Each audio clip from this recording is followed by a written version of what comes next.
السلام علیکم بچوں، آج ہم سیکھیں گے نماز پڑھنے کا طریقہ۔ نماز میں چند اعمال ضروری ہیں، ان کا جاننا ہر مسلمان کے لیے ضروری ہے۔ وہ یہ ہیں: نمبر 1، نیت۔ ہر عمل کا دار و مدار نیت پر ہے، جیسا کہ حضرت رسالت مآب صلی اللہ علیہ وسلم نے فرمایا ہے، انما الاعمال بالنیات۔ اعمال کا دار و مدار نیتوں پر ہے۔ ظاہر میں کوئی عمل کتنا ہی اچھا ہو، اگر نیت خالص نہ ہو تو وہ عمل بیکار ہو جاتا ہے۔ اس لیے ہر عمل میں پہلے نیت ہوتی ہے، پھر اس کے مطابق عمل ہوتا ہے۔ لہذا نماز سے پہلے نماز کی نیت ضروری ہے۔ نمبر 2، تکبیر تحریمہ۔ تکبیر تحریمہ نماز کی ابتدا میں اللہ اکبر کہنے کو کہتے ہیں۔ مسلمان کی ہر عبادت اللہ کے نام سے شروع ہوتی ہے اور اللہ ہی کے نام پر ختم ہوتی ہے۔ تکبیر تحریمہ نماز کے لیے کنجی کی حیثیت رکھتی ہے۔ اس کے بعد نمازی پابند ہو جاتا ہے کہ اس کا منہ قبلے کی طرف رہے اور وہ کسی سے بات چیت نہ کرے۔ نہ کلام کی اجازت ہے، نہ ایسے کام کی جسے دیکھ کر لوگ سمجھیں کہ یہ نماز نہیں پڑھ رہا ہے۔ نمبر 3، قیام۔ قیام کے معنی ہے سیدھا کھڑا ہونا۔ نماز میں قیام کرنا ایک اہم رکن ہے۔ فرض نماز قیام کے بغیر ادا نہیں ہو سکتی، سوائے اس کہ بیماری وغیرہ کی وجہ سے نمازی کھڑا نہ ہو سکے۔ نماز کی ہر رکعت کی ابتدا قیام سے ہوتی ہے۔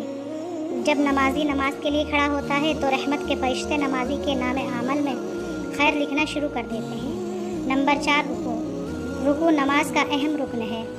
رکوع میں دونوں ہاتھ گھٹنوں پر رکھ کر اس طرح جھکا جاتا ہے کہ گردن اور پیٹھ کی سطح برابر ہو جائے، اور دونوں ہاتھ گھٹنوں پر اس طرح رکھے جاتے ہیں جیسے گھٹنوں کو پکڑ لیا جائے۔ جب نمازی رکوع کرتا ہے تو گویا وہ مالک حقیقی کے دربار میں نیاز مندی کے ساتھ سر خم کر دیتا ہے۔ نمبر 5، سجدہ۔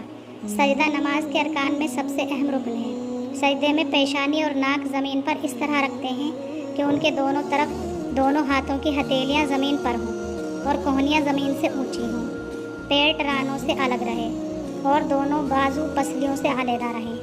دونوں گھٹنے اور پاؤں کے انگوٹھے زمین پر رہیں۔ لڑکیاں سجدے میں اپنا جسم سمیٹتی ہیں اور دونوں بازو جسم سے ملا کر زمین پر رکھتی ہیں۔ نمازی زمین پر پیشانی رکھ کر اپنے مالک کے سامنے انتہائی عاجزی ظاہر کرتا ہے۔ قیام اپنے خالق کے سامنے نیاز مندی کی پہلی منزل ہے اور سجدہ آخری منزل۔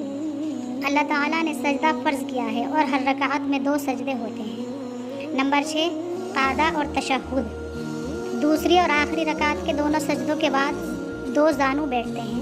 اس میں خداوند عالم کی وحدانیت اور حضرت رسالت مآب صلی اللہ علیہ وسلم کی نبوت اور رسالت کا اقرار اور گواہی دی جاتی ہے، اور حضور پر آپ اور آپ کی آل پر درود بھیجا جاتا ہے۔